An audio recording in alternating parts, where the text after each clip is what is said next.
கருணாலயம் பாதம்தான் கமலயம் கருணாலயம் பாதம்தான் கமலயம். சாயப்பா உறவுகள் அனைவருக்கும் வணக்கம். சாயப்பா மேல் நம்பிக்கை வைத்து அவரை நினைத்துக் கொண்டிருக்கும் உங்கள் அனைவரின் வேண்டுதலையும் சாயப்பா நிறைவேற்றுவார். நல்லதையே நினைப்போம், நல்லதே நடக்கும் என்றும் சாயப்பாவின் அருள் உங்களுக்கு இருக்கும்.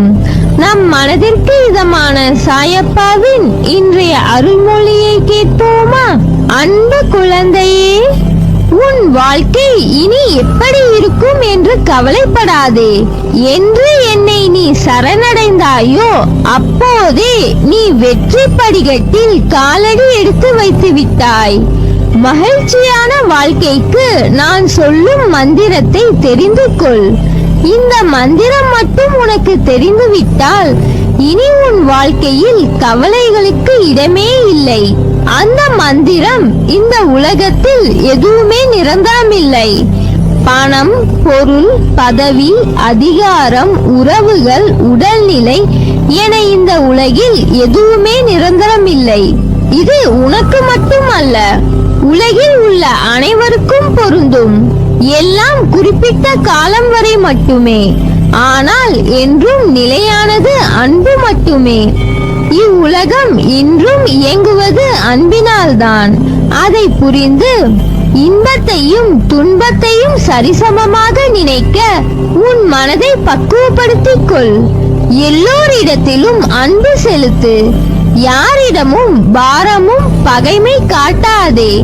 இன்பத்தை கண்டு மிகவும் பரவசப்படாமலும் துன்பத்தை கண்டு துவண்டு போகாமலும் உன்னை சமநிலையில் இருக்க பழகிக்கொள். எல்லோருடைய வாழ்க்கையிலும் தடைகள் வரத்தான் செய்யும். ஆனால் மன வலிமையோடு நிதானத்தோடு உனக்கு வரும் தடைகளை நீ எதிர்த்து செயல்பட்டால் வெற்றி நிச்சயம். உனக்கு வரும் கஷ்டமான காலத்திலும் உன் தோல்விகளிலும் நீ மனம் தளராது செயல்பட்டால் எல்லாம் வெற்றியே. வாழ்க்கையில் உனக்கானது எல்லாம் கடவுள் தரும் வரங்கள். அவற்றுள் உனக்கு சில சிரிப்பை ஏற்படுத்தும், சில உனக்கு கண்ணீரை வரவழைக்கும். உன் வாழ்வில் உனக்கு என்ன சோதனைகள் தடங்கல்கள் வந்தாலும் அவற்றை என் அருளால் தகர்த்து எறிவாய். நீ வெற்றி பெற எல்லா உத்வேகத்தையும் அருள்வேன். இயற்கையை யாராலும் தடுக்க முடியாது. அதை போலவேதான் உனக்கான வெற்றியையும் உன் முன்னேற்றத்தையும் யாராலும் தடுக்க முடியாது. வாழ்க்கையில் நீண்ட காலமாய் உன்னை தடுத்து நிறுத்திய தடுப்பு சுவர்கள் எல்லாம் மறைந்து உனக்கான இனிய உலகம் துவங்க உள்ளது. எல்லாம் சீக்கிரமாய் அமையும். உன் வாழ்க்கையில் நீ எதிர்பார்த்த சந்தோஷங்களும் நிம்மதிகளும் உன்னை வந்து சேரும் நாள் வெகு தொலைவில் இல்லை. என்றும் என் அரவணைப்பிலேயே வாழ்வாய். உன் சாயப்பாவின் வார்த்தை உனக்கான இரத்த ஓட்டத்தை போல். இனி என் நாவில் தோன்றும் சொற்களின் பேர் அருளை பெறுவாய். நேர்மையாகவும் உள்ளபூர்வமாகவும் செயல்படும் போது நீ எதற்கும் அஞ்சாதே. எதையும் துணிந்து எதிர்த்து நில். உனக்கு நான் துணை நிற்பேன். உன்னை நிச்சயம் நல்வழிப்படுத்துவேன். எதை செய்ய நினைத்தாலும் என்னை நினைத்து செயல்படு. நான் கைவிட மாட்டேன். என் வார்த்தைகள் மீது நம்பிக்கை வைத்து செயல்படு. நீ உன் லட்சியங்களில் வெற்றி அடையும்படி செய்வேன். உனது எண்ணங்கள் அனைத்தும் தவறாக நடக்கிறதே, என்ன செய்வது என்று யோசிக்காதே. அனைத்தும் மாறும். எதிலும் நிதானமாக யோசித்து செயல்படு. அவசரப்படாதே. நிச்சயம் வெற்றி கிட்டும். உன் வாழ்க்கையில் நடக்கின்ற யாவும் உன் கர்ம வினைகளின் படி நடப்பவையே. அப்படி இருக்கையில் நீ துயரங்களை எதிர்கொண்டுதான் ஆக வேண்டும். கர்ம பந்தத்திலிருந்து விரைந்து விடுபட உன்னால் முடிந்த அளவு பிறருக்கு நீ நன்மை செய். உன்னிடம் உதவிக்கு வருபவர்களை உதாசீனப்படுத்தாதே. உன்னால் முடிந்த உதவியை நீ அவர்களுக்கு செய். அத்தர்மமே இக்கட்டான சூழ்நிலையில் இருந்து உன்னை காக்கும். வாழ்க்கையில் இன்பமும் துன்பமும் அவரவர் கையாளும் வகையில் மாறுபடும். மற்றவர்கள் எல்லாம் நிம்மதியாகவும் சந்தோஷத்துடனும் வாழ்வதாகவும் நீ மட்டுமே துயரங்களை எதிர்கொள்வதாகவும் புலம்புகிறாய். உண்மை அது அல்ல. அவரவர் வாழ்க்கையின் உள்ளே சென்று பார்த்தால்தான் என்னென்ன துன்பங்களை அவர்கள் சுமக்கிறார்கள் என்று உனக்கு புரியும். நம்பிக்கையும் பொறுமையும் இருக்கும் மனதில் அதை சோதிக்க எல்லா சோதனைகள் நடைபெறத்தான் செய்யும். இந்த வாழ்க்கை ஏன் இவ்வளவு கடினமாக இருக்கிறது? சுலபமாக கடவுள் படைக்கலாமே என்று உன் நினைப்பு நகைச்சுவையாய் தெரிகிறது.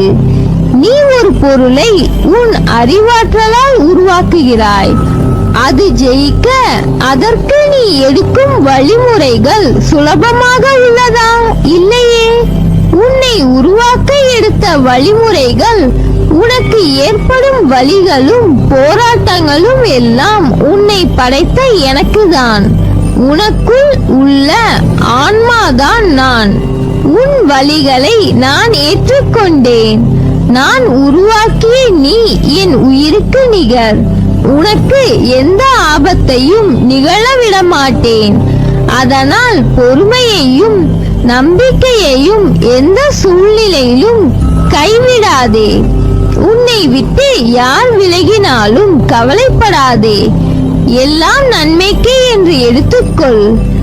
நல்லவனோ கெட்டவனோ என நான் பார்ப்பதில்லை.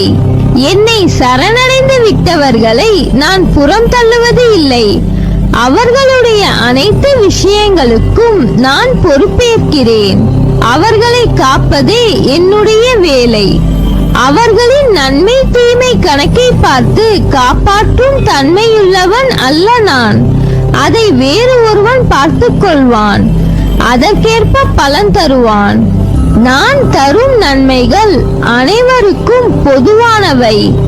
எனது தராசு தட்டுகள் யாருக்காகவும் இறங்குவதும் இல்லை, ஏறுவதும் இல்லை.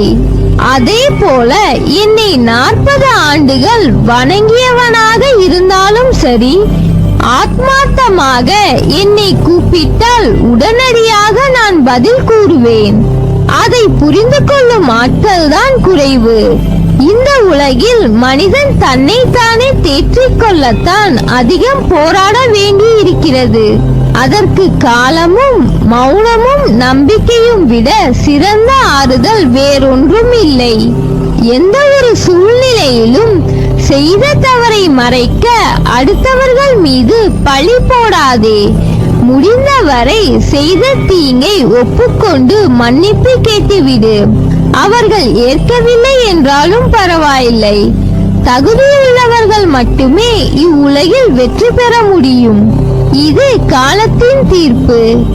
எவரையும் உயர்த்தி பிடிப்பதால் அவர்கள் உயர்ந்து விடுவதும் இல்லை, தாழ்த்தி பேசுவதால் அவர்கள் தாழ்ந்து விடுவதும் இல்லை. நீ உன்னுடைய ஆற்றலையும் கடமைகளையும் ஒழுங்காக செய். நீ எதையாவது மாற்ற விரும்பினால் முதலில் உன் எண்ணத்தை மாற்று. நீ மாறாமல் எதுவும் மாறாது. நம்பிக்கையுடன் கூடிய முயற்சி எப்போதும் தோல்வி அடைவதில்லை. எளிய வாழ்க்கையும் உயர்ந்த சிந்தனையும் இருந்துவிட்டால் எப்போதும் மகிழ்ச்சிக்கு குறைவு இருக்காது. இரக்க உணர்வு மிகுதியானால் துன்பங்கள் குறையும், மகிழ்ச்சி பன்மடங்காகும். அது மட்டுமின்றி இரக்கம் ஒரு மனிதனின் ஆரோக்கியத்தை வலுப்படுத்தும். அன்பு செலுத்தினால் மனிதன், இரக்கம் கொண்டால் புனிதன். எனவே கவலை கொள்ளாதே, கலங்காதே. நான் இருக்கிறேன் நிழலாக என்றும் உனக்காக. நீ செல்லும் இடமெல்லாம் உனக்கு துணை நிற்பேன். நீ மென்மேலும் வளர்ச்சி அடைந்து வாழ்வில் வெற்றி பெற போகிறாய். உனது வாழ்க்கை எல்லா செல்வ வளங்கள் பெற்று மகிழ்ச்சியாக மாறப்போகிறது. இவை அனைத்தையும் உன்னை வந்து சேரும்படி செய்வேன். உனக்கு என்றும் துணை இருப்பேன். நல்லதே நடக்கும். நீ என் பரிபூர்ண அருளும் ஆசிர்வாதமும் அன்பும் பெற்ற என் செல்ல பிள்ளை.